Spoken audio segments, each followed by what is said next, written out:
کہ جا رہے آپ کوفہ کیسے پہنچے؟ کربلا کوفہ کے راستے پر تو نہیں آتا نا، کس راستے پر آتا ہے؟ دمشق کے راستے پر آتا ہے، شام کے راستے پر آتا ہے۔ جہاں جو کوفہ رہتے کربلا کیسے پہنچ گئے ہیں؟ عمر بن سعد کی قیادت میں 4000 فوج یہاں کھڑی تھی، قادسیہ سے 3 میل پہلے، اور کس مقصد کے لیے یہاں کھڑی تھی؟ عبید اللہ بن زیاد نے کہا کہ اے عمر بن سعد، آپ نے حسین ابن علی کے قافلے کو کوفہ میں داخل نہیں ہونے دینا۔ یہ کوفہ ہے، یہ دریائے دجلہ ہے اور یہ دریائے فرات ہے، درمیان میں کیا ہے؟ کوفہ ہے۔ فوج 4000 عمر بن سعد کی قیادت میں کہاں کھڑی تھی؟ قادسیہ کے قریب 3 منزل کی 3 میلوں کے فاصلے پر۔ حسین ابن علی رضی اللہ تعالیٰ عنہ جب یہاں پہنچے، پہلے سمجھ لیں عمر بن سعد کون تھے؟ یہ سعد بن نبی وقاص کے بیٹے تھے۔ کس کے بیٹے تھے؟ سعد بن نبی وقاص 10 مبشرہ میں سے ہیں، جنتی صحابی ہے۔ اور سعد بن نبی وقاص کو حضور صلی اللہ علیہ وسلم اپنا ماموں کہا کرتے تھے، تو عمر بن سعد رشتے میں کیا لگے؟ حضور کے ماموزاد لگے نا، تو حسین ابن علی کے کیا لگے؟ نانا ہوئے نا، دور کے۔ تو عمر بن سعد نے کہا کہ حسین ابن علی آپ کہاں جا رہے ہیں؟ کہا کوفہ جا رہا ہوں۔ کہا کس نے آپ کو بلایا؟ کہا مجھے کوفیوں نے خطوط لکھی اور یہ میرے پاس خطوط موجود ہیں۔ کہا دکھائیے کس نے آپ کو خطوط لکھی۔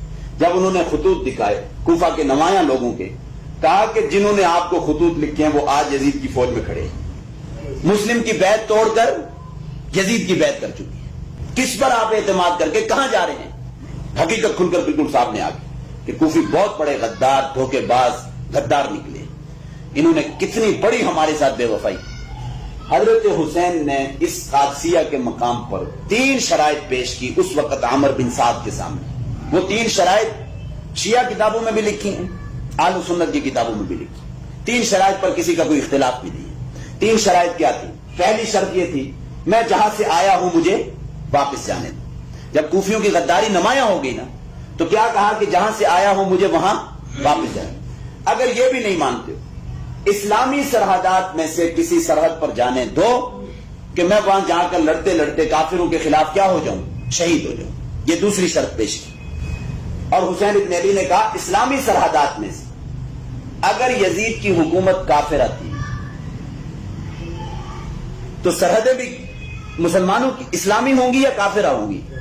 ہندوستان کی سرحدوں کو آپ اسلامی سرحدیں کہتے ہیں یا کفریہ سرحدیں کہتے ہیں؟ کفریہ۔ تو انہوں نے کیا کہا کہ اسلامی فوج تو ساری وہی تھی جو حضرت معاویہ کے دور میں تھی، فوج تو ساری مسلمان تھی، کوئی ایسا تو نہیں تھا کہ کافر فوج کھڑی تھی۔ عمر بن سعد کے سامنے جو تیسری شرط پیش کی وہ یہ تھی مجھے یزید کے پاس جانے دو، شام میں دمشق میں جا کر اپنا معاملہ یزید کے ساتھ خود حل کرنے دو، مذاکرات کرنے دو، مجھے یزید کے پاس جانے دو۔ اور یہاں تک بھی لکھا ہے کتابوں میں کہ حضرت حسین ابن علی نے کہا مجھے یزید کے پاس جانے دو، یدی فی یدی، کہ بس میں اب یزید کے ہاتھ پر ہاتھ دے کے بیعت کروں۔ جہاں تک انہوں نے کہا جب کوفیوں کی غداری بالکل نمایاں ہوگی، واضح ہوگی۔ عمر بن سعد نے ابن زیاد کو کہا، خط لکھا کہ یہ 3 شرائط انہوں نے پیش کی ہیں، کون سی شرط کو قبول کیے؟ عبید اللہ بن زیاد نے کہا کہ تیسری شرط قبول کر لی جائے اور انہیں شام جانے دیا جائے یزید کے پاس، وہ اپنا معاملہ خود جا کر یزید کے ساتھ کیا کر لیں؟ حل کر لیں۔ قادسیہ سے یہاں سے راستہ یوں جاتا ہے سیدھا کوفہ کو، ٹھیک ہے؟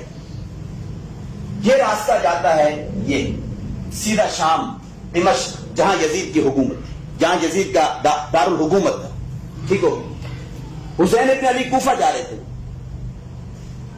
جب تیسری شرط ان کی تسلیم کر لی گئی، ٹھیک ہے آپ یزید کے پاس ہیں، عمر بن سعد کی فوج بحفاظت، عمر بن سعد آخری دم تک مصالحت کی کوشش کرتے رہے، بہت نرم مزاج آدمی تھے، اور ظاہر بات ہے کہ حضرت حسین کے ساتھ ان کا رشتہ بھی اتنا بنتا ہے، تو انہوں نے مصالحت کی کوشش کی۔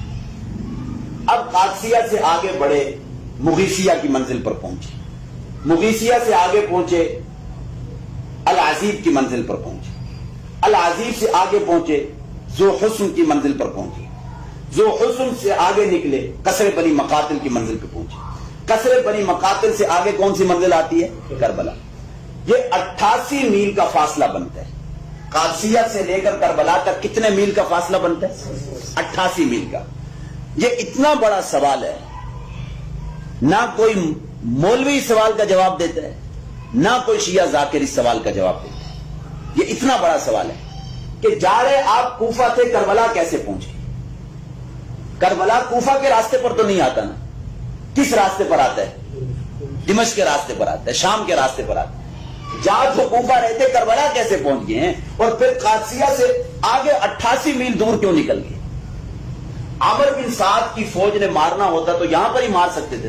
4000 جنگ آزمودہ فوج کے سامنے, جن کے پاس ضرب و حرب کے سارے آلات موجود ہیں, 72 آدمیوں کو مارنا کوئی مشکل کام تھا؟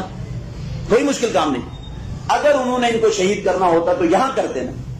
اتنا آگے لے کر جانے کی بلا انہیں ضرورت کیوں پیش ہے؟ در حقیقت وہ مصالحت چاہتے تھے. کیا چاہتے تھے؟ اب جہاں پر یہاں سے جب آگے بڑھے, دمشق کے راستے کے اوپر سفر طے کرنا شروع کیا, یہ جو 60 کوفی مکے سے ساتھ چل کے آ رہے تھے نا, اب جب دمشق کا سفر طے کرنا شروع کیا حضرت حسین نے یزید کے ساتھ مصالحت کے لیے, ان 60 کوفیوں کو اپنی جانیں خطرے میں پڑ گئی کہ حضرت حسین اگر زندہ و سلامت یزید کے پاس پہنچ گئے, یزید کہے گا آپ کو بلایا کس نے؟ حضرت حسین خطوط پیش کریں گے, مجھے ان کوفیوں نے یہ خطوط لکھی. اور ظاہر بات ہے کہ تھوڑے خطوط تو نہیں تھے, 12000 خطوط کی کوئی تھوڑی تعداد تھی. پھر یہ جو 60 کوفی ہیں وہ پوچھے گا یہ بندے کون ہیں؟ پتا چلے گا یہ آپ کو مکہ سے لینے کے لیے گئے تھے. حضرت حسین کا یزید حضرت حسین کو کچھ کہتا یا نہ کہتا وہ بات کی بات ہے, لیکن ان 60 کوفیوں کو پہلے اس نے سزا دے دی تھی اور ان کا معاملہ تمام کر دیا. اور یہ 60 کوفی سمجھ گئے کہ اب ہماری جانیں بچنے والی نہیں, ہاں جلاد کی تلوار ہمارے اوپر چلے گی. 60 کوفی ان کو اپنی جانیں خطرے میں پڑ گئی. جب کربلا پہنچے نا عصر کے وقت 10 محرم الحرام کو, ان 60 کوفیوں نے سب سے پہلے اس خیمے کو آگ لگائی جس خیمے کے اندر خطوط تھے. کیا تھے؟ خطوط تھے, تاکہ بطور ثبوت کے یہ خطوط پیش نہ کیے جا سکے. اور پھر اس کے بعد انہی 60 کوفیوں نے حضرت حسین کے اوپر وار کر کے, ان میں سے کسی نے وار کر کے حضرت حسین کو شہید کر دیا. اصل مجرم اور اصل قاتل یہ کوفی. اگر یزیدی فوج نے مارنا ہوتا تو قادسیہ کے مقام پر ہی مار دیتے نا. سوال یہ ہے کہ وہ کربلا کیسے پہنچ گئے؟ اس سوال کا ہمیں جواب چاہیے. آپ کسی بھی مولوی کے پاس جائیں, کسی ذاکر کے پاس جائیں, کسی بھی شخص کے پاس کہو کہ کربلا بتاؤ کس راستے پر آتا ہے, وہ تو کوفہ کے راستے پر نہیں آتا. تو اصل مجرم جو ہیں وہ یہ کوفی ہیں. کون ہیں؟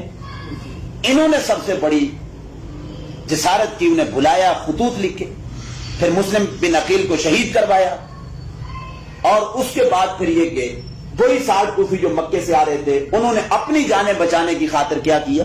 حضرت حسین کو شہید کیا, تاکہ نہ زندہ و سلامت وہاں پہنچے اور نہ ہمارے اوپر کوئی سزا نافذ ہو, ہم بھی بچ کر نکل جائیں. لیکن بچا ان میں سے بھی کوئی نہیں. عمر بن سعد کی فوج نے ان 60 کو بھی وہاں پر مار دیا تھا, بچا ان کوفیوں میں سے بھی کوئی نہیں. 60 کوفیوں میں سے. یہ ہے اس سانے کی اصل